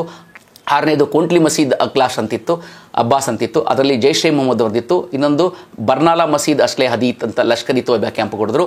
ಇನ್ನು 8ನೇದಾಗಿ ಸಬರ್ಬಾಲ್ ತೆಹಲಾನ್ ಅಂತ, ಇದು ಅಲ್ಲಿ ಜೈಷ್ ಎ ಮೊಹಮ್ಮದ್ ಕ್ಯಾಂಪ್ ಇತ್ತು. ಇನ್ನು 9ನೇದಾಗಿ ಮೆಹಮೂನಾ ಝೋಯಾ ಸಿಯಾಲ್ಕೋಟಲ್ಲಿ ಹೊಡೆದ್ರು. ಇದು ಸಹ ಇದು ಹಿಜ್ಬುಲ್ ಮುಜಾಮುದ್ದೀನ್ ಕ್ಯಾಂಪ್ ಇತ್ತು. ಯಾವಾಗ ಈ ರೀತಿಯಾಗಿ ದಾಳಿ ಮಾಡಿದ್ರೋ ಇದ್ದಕ್ಕಿದ್ದಂಗೆ ಪಾಕಿಸ್ತಾನದ ಎಲ್ಲರೂ ಉಟ್ಕೊಂಡ್ರು, ಭಾರತವರು ಎಲ್ಲ ನಮ್ಮ ಮಸೀದಿಗಳ ಮೇಲೆ ದಾಳಿ ಮಾಡ್ತಾ ಇದ್ದಾರೆ, ನಮ್ಮ ಧಾರ್ಮಿಕ ಸ್ಥಳಗಳ ಮೇಲೆ ದಾಳಿ ಮಾಡ್ತಾ ಇದ್ದಾರೆ ಅಂತ ಹೇಳಿದ್ರು. ಆದರೆ ಅದಕ್ಕೂ ಸಹ ಭಾರತದ ಕಡೆ ಸರಿಯಾದ ಉತ್ತರ ಇತ್ತು. ಇದು ಹೇಳಿದ್ರು ಇದು ಬರೀ ನಾವು ಪಹಲ್ಗಾಮ್ ಮಾತ್ರ ಸೀಮಿತವಾಗಿರಲಿಲ್ಲ, ಈ ನಮ್ಮ ಕಳೆದ 3 ಏನಿತ್ತು ಆ 3 ನಮಗೆ ಇದು ಯಾವಾಗ ಸೆಪ್ಟೆಂಬರ್ 11 ಮುಂಬೈನಲ್ಲಿ ಅಟ್ಯಾಕ್ ಆಯ್ತಲ್ಲ. ಸೊ ಅದರಿಂದ ಹಿಡ್ಕೊಂಡು ನಿನ್ನೆವರೆಗೂ 22ನೇ ತಾರೀಕುವರೆಗೂ ಯಾವ್ಯಾವ ನಡೀತಿತ್ತು ಆ ಇಡೀ ಎಲ್ಲ ರೀತಿಯ ಉಗ್ರ ಚಟುವಟಿಕೆಗಳಿಗೆ ಈ 9 ಸ್ಥಳಗಳು ಉಗ್ರರ ಟ್ರೈನಿಂಗ್ ಕ್ಯಾಂಪ್ ಆಗಿತ್ತು. ಅಲ್ಲಿಗೆ ಹೋಗಿ ಹೊಡೆದ್ರು. ಹೇಗೆ ಹೊಡೆದ್ರಪ್ಪ ಅಂತ ಹೇಳಿದ್ರೆ ನಿಮಿಷಕ್ಕೆ ನೋಡ್ತಾ ಇದ್ದ ಧನ್ ಧನ್ ಧನ್ ಧನ್ ಅಂತ ಬಾಂಬ್ ಬೀಳ್ತಾ ಇತ್ತು. ಇಲ್ಲೇನಾಗ್ತಿದೆ ಅನ್ನೋಷ್ಟೊತ್ತಿಗೆ ಇನ್ನೊಂದು ಕಡೆ ಬೀಳ್ತಾ ಇತ್ತು. ಹೋದ ಸತಿ ಎಲ್ಲ ಒಂದೊಂದು ಕಡೆ ಮಾಡಿದ್ರೆ ಈ ಸತಿ ಏಕಕಾಲಕ್ಕೆ ಲೋಕಾಯುಕ್ತದವರೆಲ್ಲ ದಾಳಿ ಮಾಡ್ತಾರೆ. ಒಂದೇ ಸತಿ ಒಟ್ಟಿಗೆ ಒಂದು 9, 10 ಕಡೆ, 15 ಕಡೆ, 20 ಕಡೆ ದಾಳಿ ಮಾಡ್ತಾರೆ. ಎಲ್ಲೆಲ್ಲಿ ಏನೇನು ಮಾಡಬೇಕು ಅಂತ ಗೊತ್ತಾಗಲ್ಲ ಅವ್ರ ಮನೆಯಿಂದಂದರೆ. ಅದಕ್ಕೆ ತಕ್ಕನಾದ ಒಂದು ತಯಾರಿ ಮಾಡ್ಕೊಂಡು ಹೋಗಿರ್ತಾರೆ. ಅದೇ ರೀತಿಯ ತಯಾರಿ ಇಲ್ಲೂ ಆಗಿತ್ತು. ಕಳೆದ 10-12 ದಿವಸಗಳಲ್ಲಿ ಸಂಪೂರ್ಣವಾಗಿ ತಯಾರಿ ಮಾಡಿದ್ರು. ಎಷ್ಟು ಪರ್ಫೆಕ್ಟಾಗಿ ಹೊಡೆದ್ರು ಅಂತ ಹೇಳಿದ್ರೆ ಆ ಮಸೀದಿ ಏನಿತ್ತು ಅಲ್ಲಿ ಮಾತ್ರ ಆಗಬೇಕು. ಆ ಮಸೀದಿಯ ಅಕ್ಕಪಕ್ಕದಲ್ಲಿ ಯಾವುದಕ್ಕೂ ಏನೂ ಆಗಬಾರ್ದು. ಅಷ್ಟು ಪರ್ಫೆಕ್ಟಾಗಿ ಪಿನ್ ಡ್ರಾಪ್ ಆಗಿ ಹೊಡೆದಿಯಾರಂದರೆ ಇದು ನಮ್ಮ ಕರಾರ್ವಾಕು. ಮತ್ತು ಇನ್ನೂ ಒಂದು ಮಜಾ ತಗೊಳ್ಳಿ, ಇದರಲ್ಲಿ ಎಷ್ಟು ಚೆನ್ನಾಗಿ ಅಂತ ಹೇಳಿದ್ರೆ ಈ ಆಪ್ರೇಷನ್ಗೆ ಹೆಸರಿಟ್ಟಿದ್ದಾರೆ ಆಪರೇಷನ್ ಸಿಂಧೂರ್ ಅಂತ ಇಟ್ಟಿದ್ದಾರೆ. ಆಪರೇಷನ್ ಸಿಂಧೂರ ಅಂದರೆ ನಮಗೆಲ್ಲರಿಗೂ ಸಿಂಧೂರ ಅಂದರೆ ನಮಗೆ ಗೊತ್ತು, ಅದು ನಮ್ಮ ಹಣೆಯ ಕುಂಕುಮ. ಅದರಲ್ಲೂ ನಮ್ಮ ಹೆಣ್ಣು ಮಕ್ಕಳ ಹಣೆಯ ಕುಂಕುಮ. ನಮ್ಮ ಹೆಣ್ಣು ಮಕ್ಕಳ ಸುಮಂಗಲಿಗೆ ಅಂತ ಹೇಳಿದ್ರೆ ಒಂದು ಹಣೆಯಲ್ಲಿರೋ ಕುಂಕುಮ, ಒಂದು ಕುತ್ತಿಗೆಯಲ್ಲಿರೋಂಥ ತಾಳಿ, ಮತ್ತೊಂದು ಕಾಲಿಗೆ ಹಾಕ್ಕೊಂಡಿರೋಂಥ ಕಾಲುಂಗುರ. ಇದನ್ನು ಯಾವಾಗಲೂ ನಾವು ಎಲ್ಲ ಮಹಿಳೆಯರು, ಎಲ್ಲ ಮುತ್ತೈದೆಯರು ಯಾವಾಗಲೂ ಅಪ್ಪ ದೇವ್ರನ್ನ ಕೇಳ್ಕೊಳ್ಬೇಕಿದ್ರಪ್ಪ ನನ್ನ ಮುತ್ತೈದೆ ಭಾಗ್ಯ ಕೊಡಪ್ಪ, ನನಗೆ ಕುಂಕುಮದ ಭಾಗ್ಯ ಕೊಡಪ್ಪ ಅಂತ ಕೇಳ್ಕೊಳ್ತಾರೆ. ಆದರೆ 22ನೇ ತಾರೀಕು ಅಲ್ಲಿ ಪಹಲ್ಗಾಮಲ್ಲಿ ಹೇಳಿ ತಮ್ಮ ಹೆಂಡತಿಯರ ಮುಂದೆನೇ, ಆ ಕುಟುಂಬದ ಹೆಂಡತಿ ಮಕ್ಕಳ ಮುಂದೆ ಪಾಯಿಂಟ್ ಬ್ಲಾಕ್ ಗನ್ನಿಟ್ಟು ಹೊಡೆದಿದ್ರು. ಅವಾಗ ಅವರೆಲ್ಲ ಸಿಂಧೂರ ಅಳಿಸಿದ್ರು. ಆ ಸಿಂಧೂರ ಅಳಿಸಿದಂಥ 13 ದಿನಗಳಲ್ಲಿ ಅಲ್ಲಿ ಮನೆಯಲ್ಲೇನು ನಮ್ಮಲ್ಲಿ ಸಾಧಾರಣವಾಗಿ ನಮ್ಮ ಹಿಂದೂ ಧರ್ಮದಲ್ಲಿ 13ನೇ ದಿವಸ ನಾವು ಮಾಡೋದು ವೈಕುಂಠ ಸಮಾರಾಧನೆ ಮಾಡ್ತೀವಿ. ಆ ವೈಕುಂಠ ಸಮಾರಾಧನೆ ಏನಪ್ಪ ಅಂತ ಹೇಳಿದ್ರೆ ನಿಮ್ಮಲ್ಲಿ 12ನೇ ದಿವಸವರೆಗೂ ನಿಮ್ಮಲ್ಲೆಲ್ಲ ಕೆಟ್ಟದಾಗೋಗಿದೆ, ಅದೆಲ್ಲ ಹೋಗಲಿ, 12ನೇ ದಿವಸದ ಒಳ್ಳೆಯದಾಗಲಿ, ಇನ್ಮೇಲಿಂದ ನಿಮ್ಮಲ್ಲಿ ಒಳ್ಳೆಯದಾಗಲಿ, ಶುಭ ಕಾರ್ಯ ಆಗಲಿ ಅನ್ನೋದಕ್ಕೆ ವೈಕುಂಠ ಸಮಾರಾಧನೆ ಮಾಡ್ತೀವಿ. ಆ ರೀತಿ ಶುಭ ಸಮಾರಾಧನೆ ಮಾಡಬೇಕಿದ್ರೆ ಅಲ್ಲಿರೋ ಮನೆಯವರಿಗೆಲ್ಲ ದುಃಖ ಇತ್ತು. ಆ ದುಃಖಕ್ಕೆ ಪ್ರತೀಕಾರವಾಗಿ ಮುಯ್ಯಿಗೆ ಮುಯ್ಯಿ, ಸೇಡಿಗೆ ಸೇಡು ಅಂತ ತೀರಿಸ್ಕೊಳ್ಳೋಕ್ಕೆ ಆಗ ಹೊಡೆದಿದ್ದಾರೆ. ಮತ್ತು ಇನ್ನೂ ಒಂದು ಆ ಆಪರೇಷನ್ ಸಿಂಧೂರಲ್ಲಿ ಇನ್ನೂ ಒಂದು ತುಂಬ ಅದ್ಭುತವಾಗಿ ಮಾಡಿದ್ದಾರೆ ಅಂತ ಹೇಳಿದ್ರೆ ನಮಗೆಲ್ಲರಿಗೂ ಗೊತ್ತಿರ್ಬೋದು.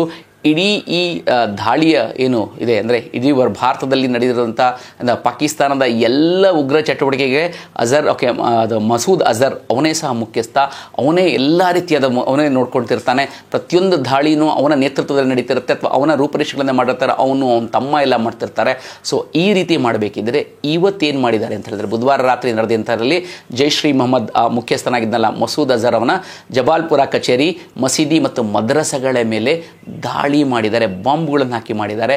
ಹೀಗಾಗಿ ಮಾಡೋದ್ರಿಂದ ಅವನ 10 ಜನ ಅಲ್ಲದೆ ಸೇರಿ ಒಟ್ಟು 14 ಜನ, ಅವನ ಕುಟುಂಬದ 10 ಜನ ಮತ್ತು ಅವನ ಸುತ್ತಮುತ್ತಲಿದ್ದ 4 ಜನ ಸೇರಿ ಒಟ್ಟು 14 ಜನ ಸತ್ತಿದ್ದಾರೆ. ಯಾಕೆ ಅಂತ ಹೇಳಿದ್ರೆ ಎಲ್ಲರೂ ಹೇಳ್ತಾ ಇದ್ರು ಅವ್ರಿಗೆ ಯಾವ ರೀತಿ ಶಿಕ್ಷೆ ಕೊಡಬೇಕಪ್ಪ ಅಂತ ಹೇಳಿದ್ರೆ ಆ ಉಗ್ರಗಾಮಿಗಳು ಹೊಡಿಬಾರ್ದು, ಆ ಉಗ್ರಗಾಮಿಗಳನ್ನು ಹಿಡಿದಿಟ್ಕೋಬೇಕು, ಹಿಡಿದಿಟ್ಕೊಂಡು ಅವ್ರ ಕಣ್ಣು ಮುಂದೆನೇ ಅವರ ಮನೆಯವರಿಗೆ ಕೊಲ್ಲಬೇಕು. ಆಗ ಅವ್ರಿಗೆ ಅರ್ಥ ಆಗಬೇಕು ಯಾವುದು ತಮ್ಮ ಕುಟುಂಬಸ್ಥರನ್ನ ಕಳ್ಕೊಂಡ್ರೆ ಯಾವ ರೀತಿ ದುಃಖ ಆಗತ್ತೆ ಅಂತ. ಅದನ್ನು ಏನು ಜನ ಇಷ್ಟೆಲ್ಲ ಹೇಳ್ತಿದ್ದಲ್ಲ, ಅದು ಪ್ರತಿಯೊಬ್ಬರ ಜನರ ಧ್ವನಿ ಇತ್ತು. ಅದನ್ನು ಪ್ರಧಾನಮಂತ್ರಿಗಳು ಕೇಳ್ಕೊಂಡಿದ್ದಾರೆ, ಗೃಹ ಮಂತ್ರಿಗಳು ಕೇಳಿಸ್ಕೊಂಡಿದ್ದಾರೆ, ರಕ್ಷಣಾ ಮಂತ್ರಿಗಳು ಕೇಳಿಸ್ಕೊಂಡಿದ್ದಾರೆ, ನಮ್ಮ ಸೈನ್ಯದ ಮುಖ್ಯಸ್ಥರು ಕೇಳ್ಕೊಂಡಿದ್ದಾರೆ, ಎಲ್ಲದಕ್ಕಿಂತ ಮುಖ್ಯವಾಗಿ ನಮ್ಮ ಸೈನಿಕರು ಕೇಳಿಸ್ಕೊಂಡಿದ್ದಾರೆ.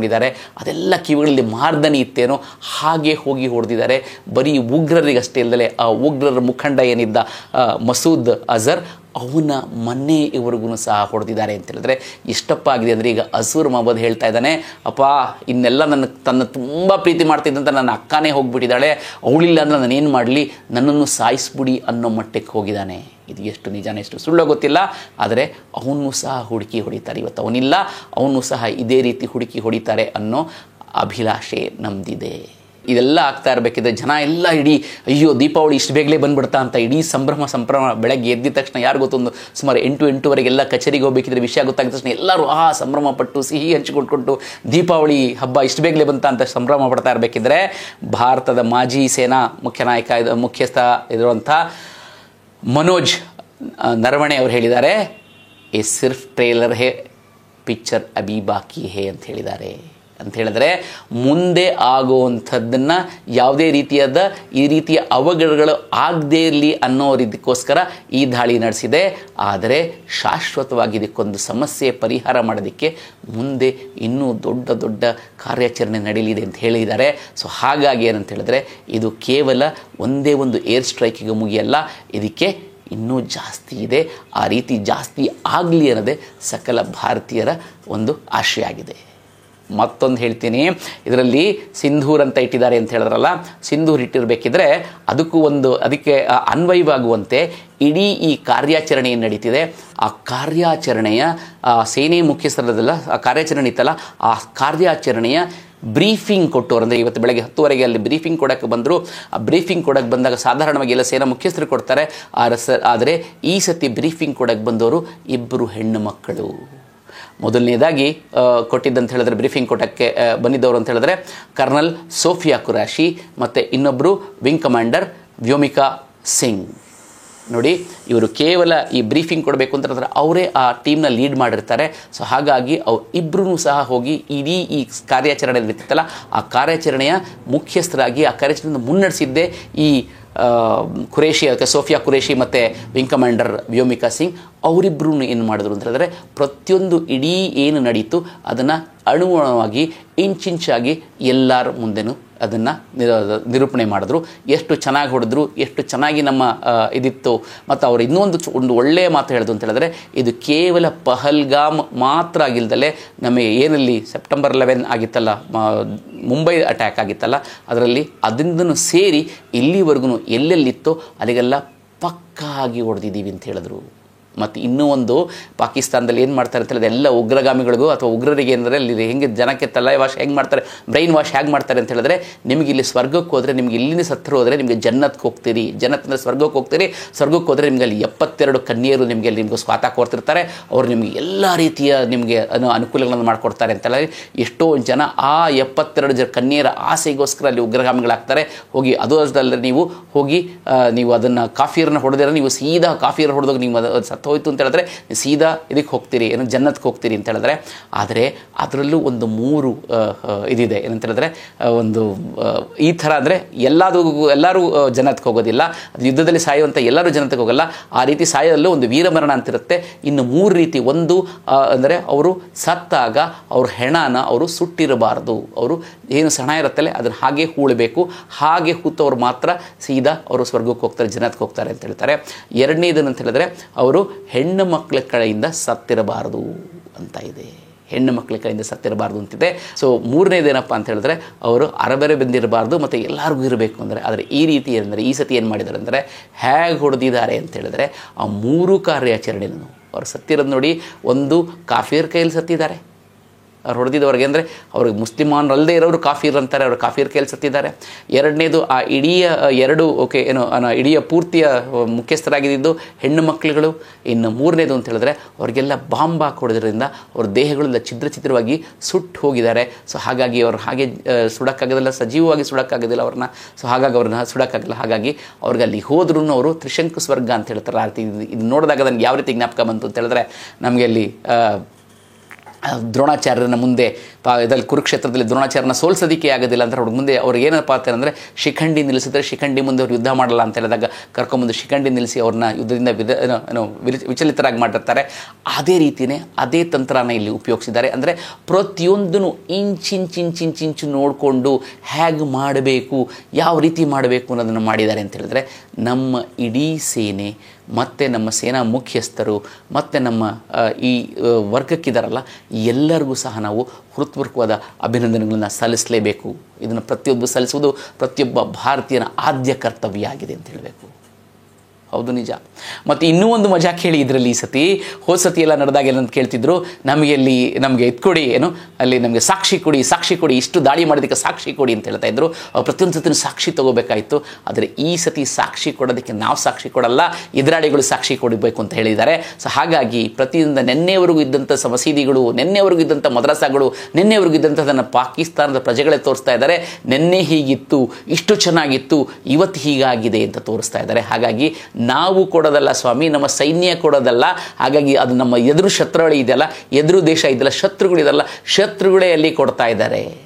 ಆದರೆ ಒಂದು ಸ್ವಲ್ಪ ಬದಲಾವಣೆ ಇದೆ. ಅಂದರೆ ನಮ್ಮ ಸೈನ್ಯ ಹೊಡೆದುಳಿಸಿರೋದು ಎಷ್ಟು ಜನ ಅಂತ ಹೇಳ್ತಾ ಇದೆ, ಮತ್ತು ಅವ್ರು ಹೇಳಿರೋದಕ್ಕೆ ಅವರಿಗೆ ಅವಮಾನ, ಅಷ್ಟು ಜನ ಹೊಡೆದುಳಿಸಿದೆ ಅಂತ ಹೇಳೋಕ್ಕೆ 8 ಜನ ಸತ್ತಿದ್ದಾರೆ ಅಂತ ಹೇಳಿದ್ರೆ, ಸುಮಾರು ಅಧಿಕೃತವಾಗಲೇ 100-150 ಜನ ಅಂತ ಹೇಳ್ತಾರೆ. ನಮಗೆ ಗೊತ್ತಿರೋ ಪ್ರಕಾರ ಒಂದು 250-300 ಜನ ಸತ್ತಿರ್ಬೋದು, ಅಥವಾ ಸಂಖ್ಯೆನೇ ಗೊತ್ತಿಲ್ಲ. ಯಾಕೆಂದರೆ ಹೋದ ಸತಿ ಬಾಲಾಕೋಟೆಲ್ಲಾದಾಗ ಅಲ್ಲಿ ಎಷ್ಟು ಅದಕ್ಕಿಂತ ಮುಂಚೆ ಒಂದು ಕರಾರುವಾಕ್ಕಾಗಿ ಎಷ್ಟು ಜನ ಸತ್ತಿದ್ರು ಅಂತ ಲೆಕ್ಕ ಹೇಗಿಟ್ಟಿದ್ರು ಅಂತ ಹೇಳಿದ್ರೆ, ಅಲ್ಲೆಲ್ಲ ಮೊಬೈಲ್ ಇಟ್ಟಿದ್ರು, ಮೊಬೈಲ್ ಸಿಗ್ನಲ್ ಎಷ್ಟು ಸಿಗ್ನಲ್ಗಳು ಬರ್ತಿತ್ತು ಅಂತ ನೋಡಿದ್ರು. ಆಮೇಲೆ ನಮ್ಮ ಏರ್ ಸ್ಟ್ರೈಕ್ ಆದಮೇಲೆ ಎಷ್ಟು ಜನ ಆಯಿತು ಅಂತ ನೋಡಿದ್ರು, ಅವಾಗ ಎಷ್ಟು ನಿಷ್ಕ್ರಿಯ ಆಗಿತ್ತೋ ಎಷ್ಟು ಜನ ಸತ್ತಿದ್ರು ಅಂತ ಒಂದು ಸೈಂಟಿಫಿಕ್ ಆಗಿ ಮಾಡಿದ್ರು. ಈ ಸತಿ ಸೈಂಟಿಫಿಕ್ಗೆ ಆಲ್ತಾ ಇದ್ರು, ಯಾಕೆಂದರೆ ಮದ್ರಾಸಗಳಲ್ಲಿ ಎಷ್ಟು ಜನ ಕೂತಿದ್ರು, ಎಷ್ಟು ಉಗ್ರಗಾಗಳಿದ್ರು ಗೊತ್ತಿಲ್ಲ, ಆದರೆ ಅಷ್ಟು ಜನ ಹೋಗಿದ್ದಾರೆ. ಒಂದಂತೂ ನಿಜ, ಅಜರ್ ಮನೆಯಲ್ಲಿರುವಂಥ ಮಸೂದ್ ಅಜರ್ ಮನೆಯಲ್ಲಿದ್ದಂಥ ಅಷ್ಟು ಅವನ ಕುಟುಂಬ ಮಾತ್ರ ಸರ್ವನಾಶ ಆಗೋಗಿದೆ. ಮತ್ತು ಇನ್ನೂ ಒಂದಂತ ಹೇಳಿದ್ರೆ, ಇಷ್ಟೆಲ್ಲ ಮಾಡ್ತಾಯಿದ್ರು ನಮ್ಮಲ್ಲಿರುವಂಥ, ನಾವು ಯಾವಾಗಲೂ ಹೋದ ಸತಿ ನಾನು ವಿಡಿಯೋದಲ್ಲಿ ಹೇಳಿದ್ದೆ, ಪ್ರಧಾನಮಂತ್ರಿಗಳಲ್ಲಿ ಕೈ ಜೋಡಿಸಿ ಕೇಳ್ಕೊಂಡಿದ್ದೆ, ನಮಗೆ ವಿರೋಧಿಗಳನ್ನ, ಶತ್ರುಗಳನ್ನ, ಹೊರ ರಾಜ್ಯದನ್ನು ಹೊಡೆಯೋದು ಅದು ಸುಲಭವಾಗುತ್ತೆ, ಒಳಗಿರುವಂಥ ನಮ್ಮ ಹಿತಶತ್ರುಗಳಿದಾರಲ್ಲ ಅವ್ರನ್ನ ನಾವು ಹೊಡೆಯೋದು ಕಷ್ಟ ಅಂತ ಹೇಳಿದ್ದೆ. ಇವತ್ತು ಸಹ ಎಂದಿನಂತೆ ಇದೆಲ್ಲ ಇಡೀ ದೇಶನ ಸಂಭ್ರಮ ಪಡ್ತಾ ಇದ್ದರೆ, ನಮ್ಮ ಕರ್ನಾಟಕದ ಕಾಂಗ್ರೆಸ್ನವರು ಒಂದು ಗಾಂಧೀಜಿಯವ್ರ ಫೋಟೋ ಹಾಕ್ಬಿಟ್ಟು ಯುದ್ಧದಲ್ಲಿ ಶಾಂತಿ ಅಂತ ಹೇಳಿದ್ದಾರೆ. ಸ್ವಾಮಿ, ಎಲ್ಲಿಂದ ಬಂತು ಸ್ವಾಮಿ ಶಾಂತಿ? ಎಲ್ಲಿಂದ ಬಂತು? ನಾವು ಭಾರತ ಯಾವತ್ತೂ ಯಾರ ಮೇಲೂ ದಾಳಿ ಮಾಡಿಲ್ಲ, ಯಾವತ್ತೂ ನಾವೇ ದಾಳಿ ಮಾಡಿಲ್ಲ. ಆದರೆ ನಮ್ಮಲ್ಲಿ ಏನು ಹೇಳಿಕೊಟ್ಟಿದ್ದಾರೆ ಅಂತ ಹೇಳಿದ್ರೆ, ನಾವು ದಾಳಿ ಮಾಡಬಾರ್ದು, ಆದರೆ ಬೇರೆಯವರು ದಾಳಿ ಮಾಡಿದ್ರೆ ಅದಕ್ಕೆ ತಕ್ಕ ಉತ್ತರ ಕೊಡಬೇಕು ಅಂತ ಹೇಳಿದೆ. ಹಾಗಾಗಿ ದಾಳಿ ಮಾಡಿದಾಗ ಕೈ ಕಟ್ಕೊಂಡು ಕೂತ್ಕೊಳ್ಳೋಕ್ಕಿದ್ದೇನು ಮನಮೋಹನ್ ಸಿಂಗ್ ಸರ್ಕಾರ ಅನ್ಕೊಂಬಿಟ್ರಾ? ಅಲ್ಲ, ಅಲ್ಲಿ ಬಂದು ಇದರಿಂದ ಬಂದು ಏನೋ ನಮ್ಮ ಸಮುದ್ರದೊಳಗೆ ಯಾರೊಂದು ಒಳಗೆ ಬಂದು ಅಲ್ಲಿ ಹೊಡೆದ್ರಲ್ಲ, ಅವ್ರಿಗೆ ಏನು ಮಾಡಿದ್ರು? ಅದರಲ್ಲೂ ಅಷ್ಟನ್ನು ಎಲ್ಲರ ಕೈಯಲ್ಲೂ ಅವರಿಗೆ ರಾಖಿ ಕಟ್ಟಿ, ಅವ್ರ ಕೈಯಲ್ಲೆಲ್ಲ ಕೇಸರಿ ದಾರ ಎಲ್ಲ ಕಟ್ಟಿ ಅವ್ರನ್ನೆಲ್ಲ ಹಿಂದೂ ಟೆರರಿಸ್ಟ್ ಅಂತ ಹೇಳೋಕೆ ಹೋಯ್ತು. ಆದರೆ ಅಲ್ಲೂ ಹೇಳೋಕ್ಕೆ ಅವ್ರಿಗೆ ಆಗ್ತಿರ್ಲಿಲ್ಲ. ಆದರೆ ಈ ಸತಿ ಮಾತ್ರ ಹೊಡೆದಿರೋರೆಲ್ಲರನ್ನೂ ಸರಿಯಾಗಿ ಹೊಡೆದಿದ್ದಾರೆ, ನೋಡಿಕೊಂಡು ಹೊಡೆದಿದ್ದಾರೆ. ಇದರಲ್ಲಿ ಶಾಂತಿಯೆಲ್ಲ ಇಲ್ಲ, ಮುಳ್ಳಿಗೆ ಮುಳ್ಳಿಂದನೇ ಉತ್ತರ. ಅವರಿಗೆ ಬಂದೂಕಿನಿಂದನೇ ಉತ್ತರ ಅಂತ ಕೊಟ್ಟಿದ್ದಾರೆ. ಇದಕ್ಕೊಂದು ನಮ್ಮ ಸೇನೆಯನ್ನು ಮತ್ತು ನಮ್ಮ ಪ್ರಧಾನಮಂತ್ರಿಗಳನ್ನು ಮತ್ತು ಆ ಎಲ್ಲ ಅಧಿಕಾರಿಗಳನ್ನು ನಾವು ಅಭಿನಂದಿಸಲೇಬೇಕು. ಮತ್ತು ಇನ್ನೂ ಒಂದು ತುಂಬ ಚೆನ್ನಾಗಿ ಮಾಡಿದ್ದಾರೆ ಅಂತ ಹೇಳಿದ್ರೆ, ಅಲ್ಲಿ ಅವರು ಹೇಳಿಕೊಳ್ತಾರೆ, ಯಾರು ಹೊಡೆದ್ರು ಅಂತ ಹೇಳ್ಕೊಳ್ಳೋಕೆ ಅವರಿಗೆ ಭಯ ಆಗ್ತಿತ್ತು. ಅವರು ಉಗ್ರಗಾಮಿಗಳು ಹಿಂದ್ಗಡೆಯಿಂದ ಬಂದು ಒಳ್ಳೆ ಈ ಗರಿಲ್ಲಾ ಯುದ್ಧ ಥರ ಮಾಡೋರು. ಆದರೆ ಈ ಸತಿ ಭಾರತ ಮಾತ್ರ ಯಾವಾಗ ಅಲ್ಲಿ 12 ಗಂಟೆ 55 ನಿಮಿಷದಿಂದ 2 ಗಂಟೆ 55 ನಿಮಿಷ, ಸುಮಾರು 2-3 ಗಂಟೆ ಕಾರ್ಯಾಚರಣೆ ಮಾಡಿದ್ಮೇಲೆ ಬೆಳಗಿನ ಜಾವ 4-4:15 ಅಷ್ಟೊತ್ತಿಗೆ ಇಡೀ ಎಲ್ಲ ದೇಶದ, ಇಡೀ ಅಮೆರಿಕನ ಸಹಿತ ಸೇರಿ ಯುರೋಪ್ ದೇಶಗಳಿಗೆ ಎಲ್ಲ ದೇಶಗಳಿಗೂ ತನ್ನ ಅಧಿಕೃತವಾಗಿ ಹೇಳಿ ಕಳಿಸಿದೆ, ನಾವು ಪ್ರತ್ಯಕ್ಷವಾಗಿ ನಮ್ಮ ಮೇಲೆ ಅವರು ದಾಳಿ ಮಾಡಿದ್ರು, ಅದಕ್ಕೋಸ್ಕರ ನಾವು ಪ್ರತೀಕಾರವಾಗಿ ಮಾಡಿದ್ದೀವಿ, ಇದು ನಾವು ಪ್ರತೀಕಾರ ಅಷ್ಟೇ, ನಾವು ಶಾಂತಿನೇ ಬಯಸ್ತೀವಿ ಅಂತ ಹೇಳಿದ್ದಾರೆ. ಸೊ ಇದಾಗಿ ಈ ರೀತಿ ಮಾಡೋದ್ರಿಂದ ಅಂತ ಹೇಳಿದ್ರೆ, ಅಮೆರಿಕೆಯಿಂದ ಹಿಡಿದು ಮತ್ತು ಬೇರೆ ಎಲ್ಲ ದೇಶಗಳು ಭಾರತದ ಪರವಾಗಿ ನಿಂತ್ಕೊಂಡಿದೆ. ಯಾವಾಗಲೂ ಪಾಕಿಸ್ತಾನಕ್ಕೆ ಒಂದು ಧೈರ್ಯ ಇತ್ತು, ನಮ್ಮ ಹಿಂದೆ ಚೈನಾ ಇದೆ ಅಂತ. ಈ ಸತಿ ಚೈನಾನೂ ಸಹ ನೇರವಾಗಿ ಬರೋಕ್ಕೆ ಅದಕ್ಕೂ ಆಗ್ತಾ ಇಲ್ಲ. ಅವರು ಸಹ ಇದು ಆಗಬಾರ್ದಾಗಿತ್ತು, ಇಂಥ ವಿಷಯ ಆಗೋಗಿದೆ. ನಮ್ಮ ಅಕ್ಕಪಕ್ಕದಲ್ಲಿ ನೆರೆಯಿರುವಂಥ 2 ರಾಷ್ಟ್ರಗಳು ಯಾವಾಗಲೂ ಶಾಂತಿ ಮತ್ತು ಸಂಯಮ ಕಾಪಾಡಿಕೊಂಡಿರಬೇಕು ಅಂತ ಹೇಳಿದೆ. ಆದರೆ ಚೈನಾನು ಯಾವತ್ತೂ ನಂಬಕ್ಕಾಗಲ್ಲ. ಯಾಕೆಂದರೆ ಬಾಯಿ ಹಿಂದಿ ಚೀನಿ ಬಾಯಿ ಅಂತ ನೆಹರು ಕಾಲದಲ್ಲಿ ಹೇಳಿ ಕೊನೆಗೆ ಅವರೇ 1962 ಇಸ್ವಿಯಲ್ಲಿ ಭಾರತದ ಮೇಲೆ ದಾಳಿ ಮಾಡಿದರು. ಆದರೆ ಈ ಸತ್ತ ಭಾರತ, ಅವತ್ತಿಂದು ನೆಹರು ಅವರಿದ್ದರು, ಇವತ್ತು ನೆಹರು ಅಲ್ಲ ಇರೋದು, ಇಲ್ಲಿ ಪ್ರಧಾನಮಂತ್ರಿ ಮೋದಿ ಅವರಿದ್ದಾರೆ. ರಕ್ಷಣಾ ಮಂತ್ರಿಗಳಲ್ಲಿ ಅಸ್ತಿ ಮೆನನ್ ಇದ್ದರು, ಇಲ್ಲಿ ರಕ್ಷಣಾ ಮಂತ್ರಿಗಳಲ್ಲಿ ರಾಜನಾಥ್ ಸಿಂಗ್ ಇದ್ದಾರೆ, ಗೃಹ ಮಂತ್ರಿಗಳಾಗಿ ಇಲ್ಲಿ ಅಮಿತ್ ಶಾ ಇದ್ದಾರೆ. ಹಾಗಾಗಿ ಯಾವ ರೀತಿ ತಗೋಬೇಕು ಅನ್ನೋದು ಗೊತ್ತಿದೆ. ಎಲ್ಲದಕ್ಕಿಂತ ಹೆಚ್ಚಾಗಿ ಈ ಸತಿ ಭಾರತೀಯರು ಎದ್ದು ನಿಂತಿದ್ದಾರೆ, ಅದರಲ್ಲೂ ಸಹ ಹಿಂದೂಗಳು ಎದ್ದು ನಿಂತಿದ್ದಾರೆ. ಅವ್ರಿಗೂ ಅರ್ಥ ಆಗಿದೆ ಯಾರನ್ನ ನಂಬಬೇಕು, ಯಾರನ್ನ ಬಿಡಬೇಕು ಅಂತ ಮಾಡಿದ್ದಾರೆ. ಹಾಗಾಗಿ ಈ ಆಪರೇಷನ್ ಸಿಂಧೂರ ಅನ್ನೋದು ನಿಜಕ್ಕೂ ಭಾರತೀಯರಲ್ಲಿ ಒಂದು ದೊಡ್ಡದಾದ ಬದಲಾವಣೆ ಬಂದಿದೆ. ಈ ಬದಲಾವಣೆ ಏನಪ್ಪ ಅಂತ ಹೇಳಿದ್ರೆ, ಇವತ್ತು ಸದ್ಯಕ್ಕೆ ಇಷ್ಟು ಶುರುವಾಗಿದೆ. ಇದು ಬರೀ ಪಿಕ್ಚರಲ್ಲಿ ಟ್ರೈಲರ್ ಮಾತ್ರ ಆಗಿದೆ, ಪಿಕ್ಚರ್ ಇನ್ನೂ ಇದೆ. ಎಷ್ಟು ಚೆನ್ನಾಗಿ ಮಾಡ್ತಾ ಇದ್ದಾರೆ ಅಂತ ಹೇಳೋದಕ್ಕೆ, ನಮಗೆ ಪಾಕಿಸ್ತಾನದವ್ರು ಎಲ್ಲಿ ಅಡಕಟ್ಟಲ್ಲಿ ಸಿಕ್ಕಿಸಿದ್ದಾರೆ ಅಂತ ಹೇಳಿದ್ರೆ, ಇಲ್ಲಿ ಹೊರಗಡೆಯಿಂದ ಭಾರತದ ಮೇಲಿಂದ ಮೇಲೆ ದಾಳಿ ಮಾಡ್ತಾ ಇದ್ದರೆ ಆ ಕಡೆ ಬಲೂಚಿಸ್ತಾನವ್ರನ್ನ ಬಿಟ್ಟಿದ್ದಾರೆ, ಆ ಕಡೆ ಪಶ್ತೂನ್ವ್ರನ್ನ ಬಿಟ್ಟಿದ್ದಾರೆ, ಅಲ್ಲಿ ಸೈನ್ಯ ಬಂದು ಬೀಳ್ತಿದೆ, ಇಲ್ಲಿ ಸೈನ್ಯ ಬಂದಿದೆ. ಭಾರತದಲ್ಲಿ ಅಡಕೆಗರಿ ಎಲ್ಲ ಕಡೆನೂ ಪಾಕಿಸ್ತಾನದವ್ರು ಎಲ್ಲ ಕಡೆ ಸುತ್ತುವರೆದು ಬಿಟ್ಟಿದೆ. ಸೊ ಹಾಗಾಗಿ ಇನ್ನು ಕೆಲವೇ ಕೆಲವೊಂದು ಒಂದು ಕಡೆ ನೀರನ್ನ ಬಂದ್ ಮಾಡಾಗಿದೆ, ಇಲ್ಲಿ ಮೇಲಿಂದ ಮೇಲೆ ದಾಳಿ ನಡೀತಾ ಇದೆ, ಒಳಗಡೆಯಿಂದ ದಾಳಿ ನಡೀತಾ ಇದೆ. ಹಾಗಾಗಿ ಈ ಸತಿ ಖಂಡಿತವಾಗ್ಲೂ ಪಾಕಿಸ್ತಾನ, ಇದನ್ನು ಉದ್ದೇಶಪೂರ್ವಕವಾಗಿ ಹೇಳ್ತಾ ಇದ್ದೀನಿ, ಪಾಕಿಸ್ತಾನಕ್ಕೆ ಇದು ತಕ್ಕ ಪಾಠ ಕಲಿಸುತ್ತೆ. ಪಾಕಿಸ್ತಾನ ಅನ್ನೋದೊಂದು ಈ ದೇಶದ ಅಥವಾ ಈ ಇಡೀ ಪಾಕಿಸ್ತಾನ ಅನ್ನೋ ದೇಶ ಈ ಪ್ರಪಂಚದ ಭೂಪಟದಲ್ಲಿ ಇತ್ತು ಅನ್ನೋದು ನಾಶ ಆದರೂ ಅಚ್ಚರಿ ಪಡಬೇಕಾಗಿಲ್ಲ. ಯಾಕೆ ಅಂತ ಹೇಳಿದ್ರೆ ಈಗಾಗಲೇ ತೋರಿಸಿದ್ದಾರೆ, ಈಗಾಗಲೇ ಅದಕ್ಕೆ ನಡಕ ಹುಟ್ಟಿದೆ, ಇನ್ನೂ ಆಗಲೇ ಎಲ್ಲ ಕಡೆ ಹೋಗಿ ಯುದ್ಧ ನಿಲ್ಲಿಸಿ ಅಂತ ಕೇಳ್ಕೊಂಡು ಬಂದಿದೆ. ಆದರೆ ಈ ಸತಿ ಒಂದು ಸತಿ ಹೋದ್ಮೇಲೆ ಮುಂದೆ ಗುರಿ ಇದೆ, ಹಿಂದೆ ಗುರು ಇದೆ. ಹಾಗಾಗಿ ದಿಟ್ಟ ಹೆಜ್ಜೆ ಇಟ್ಕೊಂಡು ಹೋಗಿದ್ದಾರೆ. ಖಂಡಿತವಾಗ್ಲೂ ಪ್ರತಿಯೊಬ್ಬರಿಗೂ ಅಂದರೆ ಕೇವಲ ಈ 28 ಜನ ಸತ್ತರಲ್ಲ ಪಹಲ್ಗಾಮಲ್ಲಿ, ಅದಷ್ಟೇ ಇಲ್ಲದೆ ಇದುವರೆಗೂ ಸ್ವಾತಂತ್ರ್ಯ ಆದಮೇಲೆ 1947ನೇ ಇಸ್ವಿಯಿಂದ ಇಲ್ಲಿವರೆಗೂ ಏನಾಯಿತು, ಪಾಕಿಸ್ತಾನ ಪದೇ ಪದೇ ಪದೇ ಪದೇ ನಮ್ಮ ಮೇಲೆ ದಾಳಿ ಮಾಡ್ತಿತ್ತು. ಆ ಪ್ರತಿಯೊಂದು ದಾಳಿಗೂ ಈ ಬಾರಿ ಉತ್ತರ ಕೊಟ್ಟೇ ತೀರ್ತೀವಿ ಅಂತ ಈಗಾಗಲೇ ಪ್ರಧಾನಮಂತ್ರಿಗಳು ಅದನ್ನು ನಿಶ್ಚಯ ಮಾಡಿದ್ದಾರೆ, ಗೃಹ ಮಂತ್ರಿಗಳು ನಿಶ್ಚಯ ಮಾಡಿದ್ದಾರೆ, ರಕ್ಷಣಾ ಮಂತ್ರಿಗಳು ನಿಶ್ಚಯ ಮಾಡಿದ್ದಾರೆ. ಅದಕ್ಕೆ ಸೇನಾಧಿಕಾರಿಗಳು ಮತ್ತು ಎಲ್ಲರೂ ಕಟಿಬದ್ಧರಾಗಿ ನಿಂತಿದ್ದಾರೆ. ಈಗ ನಾವು ಮತ್ತು ನೀವು ಏನಪ್ಪ ಮಾಡಬೇಕು ಅಂತ ಹೇಳಿದ್ರೆ ಒಂದು 2-3 ವಿಷಯಗಳನ್ನ ಹೇಳ್ತೀನಿ. ದಯವಿಟ್ಟು ಏನಂತ ಹೇಳಿದ್ರೆ ಎಲ್ಲಿ ಬೇಕಿದ್ರು ನನಗೆ ಪಾಕಿಸ್ತಾನಕ್ಕೆ ಹುಚ್ಚೆದ್ದೋಗಿದೆ. ಅಂದರೆ ಭಾರತದ ಥರನೇ ಯಾವಾಗಲೂ ಪಾಕಿಸ್ತಾನ ಯುದ್ಧ ಮಾಡುತ್ತೆ ಅಂದ್ಕೋಬೇಡಿ. ಯಾಕೆಂದರೆ ಭಾರತ ಎಲ್ಲೆಲ್ಲಿ ಉಗ್ರರಿದ್ದರೂ ಅವ್ರಿಗೆ ಮಾತ್ರ ಹೊಡಿತು. ಆದರೆ ಪಾಕಿಸ್ತಾನ ಆ ರೀತಿ ಅದನ್ನು ಯುದ್ಧನ ನೋಡ್ಕೊಳ್ಳುತ್ತೆ ಅಂತೆಲ್ಲ. ಎಲ್ಲಿ ಬೇಕಿದ್ರೂ ಜನಸಾಮಾನ್ಯರ ಮೇಲೂ ಎಲ್ಲಿ ಬೇಕಿದ್ರೂ ದಾಳಿ ಮಾಡ್ಬೋದು. ಸೊ ಹಾಗಾಗಿ ದಯವಿಟ್ಟು ಸ್ವಲ್ಪ ಎಚ್ಚರದಿಂದ ಇರಿ. ಮತ್ತು ಅದನ್ನು ರಕ್ಷಣೆ ಮಾಡೋದಕ್ಕೋಸ್ಕರ ನಮ್ಮ ಸೈನಿಕರು ಎಲ್ಲರೂ ಹೋಗಬೇಕಿದ್ರೆ ಅಥವಾ ನಿಮಗೇನಾದರೂ ಸೈನ್ಯದ ಬಗ್ಗೆ ವಿಷಯ ಗೊತ್ತಿದ್ದರೆ ದಯವಿಟ್ಟು ಆ ಫೋಟೋನಾಗಲಿ ಅಥವಾ ಆ ವಿಷಯಗಳಲ್ಲಿ ಎಲ್ಲೂ ಸಾಮಾಜಿಕ ಜಾಲತಾಣಗಳಲ್ಲಿ ಹಾಕಬೇಡಿ. ಯಾಕೆಂದರೆ ನಿಮಗೆಲ್ಲರಿಗೂ ಗೊತ್ತಿರಬೇಕು 1999ನೇ ಇಸ್ವಿಲಿ ನಮ್ಮ ಇದರಲ್ಲಿ ಕಾರ್ಗಿಲ್ ಯುದ್ಧ ನಡೀತಾ ಇರಬೇಕಿದ್ರೆ ಏನೋ ತಾನು ಬಾರಿ ಎಲ್ಲರಿಗೂ ಪ್ರಪಂಚಕ್ಕೆ ತೋರಿಸ್ತಾ ಇದ್ದೀನಿ, ಯುದ್ಧಕ್ಕೆ ಹೋಗಿ ನಾನು ಅಲ್ಲಿ ಯುದ್ಧ ತೋರಿಸ್ತಾ ಇದ್ದೀನಿ, ಯುದ್ಧದಿಂದ ನೇರವಾಗಿ ನಾನು ರಿಪೋರ್ಟ್ ಮಾಡ್ತಾ ಇದ್ದೀನಿ ಅಂತ ತೋರಿಸ್ಕೊಳ್ಳೋಕೆ ಹೋಗಿದ್ದಂಥ ಬರ್ಕಾ ದತ್ ಅವಳು ಏನು ಮಾಡಿದ್ಲು ಅಂತ ಹೇಳಿದ್ರೆ ಅವಳು ನಿಜವಾಗ್ಲೂ ಅವಳು ತೋರಿಸ್ತಾ ಇರಲಿಲ್ಲ. ಅವಳೇನು ಮಾಡ್ತಿದ್ಲು ಅಂದರೆ ಹಿಂದೆ ಯುದ್ಧ ನಡೀತಿತ್ತು, ಇಲ್ಲಿ ಹೋಗಿ ತೋರಿಸ್ತಿದ್ಲು. ಅವಳು ಪ್ರತಿಯೊಂದು ನಡೆಯೂ ಏನಂತ ಹೇಳಿದ್ರೆ ಆ ಕಡೆ ನಿಂತ್ಕೊಂಡಿರೋಂಥ ಪಾಕಿಸ್ತಾನದ ಸೈನ್ಯಕ್ಕೆ ಭಾರತ ಎಲ್ಲಿದೆ, ಯಾವ ಕಡೆ ಇದೆ, ಏನಿದೆ, ಯಾವ್ಯಾವ ರೀತಿಯಾದ ಶಸ್ತ್ರಾಸ್ತ್ರಗಳನ್ನು ಉಪಯೋಗಿಸ್ತಾ ಇದೆ ಅಂತ ಗೊತ್ತಾಯ್ತು. ಯಾಕೆಂದರೆ ಭಾರತದ ಆ ಕಡೆ ಇರೋರಿಗೆ ಅವರಿಗೆ ಗೊತ್ತಾಗ್ತಿರ್ಲಿಲ್ಲ, ಅವರು ಮೇಲ್ಗಡೆ ಇದ್ರವ್ರು ಕಾಣಿಸ್ತಾ ಇರಲಿಲ್ಲ. ಸೊ ಹಾಗಾಗಿ ಕಾಣಿಸ್ದೇ ಇರಬೇಕಿದ್ರೆ ಈ ಬರ್ಕಾದತ್ತಂಥ ಕೆಲವರು ಅಂದರೆ ಇಲ್ಲಿರೋವಂಥ ಹಿತಶತ್ರುಗಳು ಇಲ್ಲಿರೋರು ಮಾಡ್ತಿದ್ರಲ್ಲ ಅಂಥ ಓಕೆಯಲ್ಲಿ ಮಾಡ್ತಿದ್ರು. ಆ ಬರ್ಕಾದತ್ ಮಾಡಿದಂಥ ಕೆಲಸನ ನಾವು ನೀವು ಮಾಡೋದು ಬೇಡ. ನಮಕ್ ಹರಾಮ್ ಕೆಲಸ ನಾವು ನೀವು ಮಾಡೋದು ಬೇಡ. ನಾವೇನಿದ್ರು ಅಂತ ಹೇಳಿದ್ರೆ ನಾವು ಭಾರತೀಯರು, ನಾವು ಹಿಂದೂಗಳು. ಹಾಗಾಗಿ ನಮ್ಮ ಏನೇ ಇದ್ರೂ ಅದಕ್ಕೋಸ್ಕರ ನಾನು ಇವತ್ತು ಈ ಮಾತು ಶುರು ಮಾಡೋಕ್ಕಿಂತ ಮುಂಚೆ ಹೇಳಿದೆ, ಅಪಿ ಸ್ವರ್ಣಮಯಿ ಲಂಕಾ ನಮೇ ಲಕ್ಷ್ಮಣ ರೋಚತೆ ಜನನೀ ಜನ್ಮಭೂಮಿಶ್ಚ ಸ್ವರ್ಗಾದಪಿ ಗರೀಯಸಿ ಅಂತ ಹೇಳಿದೆ. ಅಂದರೆ ಜನನೀ ಜನ್ಮಭೂಮಿಶ್ಚ ಸ್ವರ್ಗಾದಪಿ ಗರೀಯಸಿ, ನನಗೆ ನನ್ನ ಎದುರುಗಡೆ ಶತ್ರು ರಾಷ್ಟ್ರ ಅಥವಾ ಯಾವುದೇ ರಾಷ್ಟ್ರ ದೊಡ್ಡದ ಚಿನ್ನದ ಲಂಕೆ ಆಗಿರ್ಬೋದು, ಚಿನ್ನದ ನಗರಿ ಆಗಿರ್ಬೋದು, ಆದರೆ ನನಗೆ ನನ್ನ ದೇಶ ದೊಡ್ಡದು.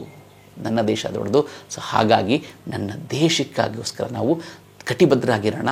ಹಾಗಾಗಿ ನಾವು ಎಲ್ಲೂ ಸಹ ಯಾವುದೇ ನಮ್ಮ ಯಾವುದಾದ್ರೂ ವಿಷಯಗಳು ತಿಳಿದ್ರೆ ಅದನ್ನ ಎಲ್ಲೂ ಸಹ ಹಂಚ್ಕೊಳ್ಳೋದು ಬೇಡ. ಎಲ್ಲರೂ ಒಗ್ಗಟ್ಟನಾಗಿರೋಣ. ಸಂಘಟನೆ ಶಕ್ತಿ ಹೇ, ಒಗ್ಗಟ್ಟಿನಲ್ಲಿ ಬಲವಿದೆ. ಬಟೆಂಗೆ ತೋ ಕಟ್ಟೆಂಗೆ ಏಕ್ ರಹೇ ತೋ ಸೇಫ್ ಅಂತ ನಮ್ಮ ಪ್ರಧಾನಮಂತ್ರಿಗಳು ಅಥವಾ ಯೋಗಿ ಆದಿತ್ಯನಾಥ್ ಹೇಳಿದ್ದಾರೆ. ಅದನ್ನು ಅನ್ವಯಿಸ್ಕೊಂಡು ಎಲ್ಲರೂ ಒಗ್ಗಟ್ಟಾಗಿರೋಣ ಅಂತ ಹೇಳಿಕೊಂಡು ನಾನು ಸಹ ನಿಮ್ಮ ರೀತಿಯೇ ಈ ಟ್ರೇಲರ್ ನೋಡಿ ತುಂಬ ಖುಷಿಯಾಗಿದ್ದೀನಿ, ನೀವು ಖುಷಿಯಾಗಿದ್ದೀರಿ. ನಾವೆಲ್ಲರೂ ಆ ದೊಡ್ಡ ಪಿಕ್ಚರ್ ಏನಿದೆ ಅದಕ್ಕೋಸ್ಕರ ಕಾಯ್ತಾ ಇರೋಣ ಅಂತ ಹೇಳಿ ನಾನು ಈ ಮಾತನ್ನು ಮುಗಿಸ್ತಾ ಇದ್ದೀನಿ. ಎಲ್ರಿಗೂ ನಮಸ್ಕಾರ, ಶುಭವಾಗಲಿ. ಇಂತಹ ಮತ್ತಷ್ಟು ಕುತೂಹಲ ಮಾಹಿತಿಗಾಗಿ ನಮ್ಮ ಚಾನಲನ್ನು ಲೈಕ್ ಮಾಡಿ, ಶೇರ್ ಮಾಡಿ ಮತ್ತು ಸಬ್ಸ್ಕ್ರೈಬ್ ಆಗೋದನ್ನು ಮರಿಬೇಡಿ. ಅದೇ ರೀತಿ ಇಷ್ಟ ಆಗಿತ್ತು ಅಂತ ಹೇಳಿದ್ರೆ ಶೇರ್ ಮಾಡೋದನ್ನು ಸಹ ಮರಿಬೇಡಿ. ಏನಂತೀರಿ?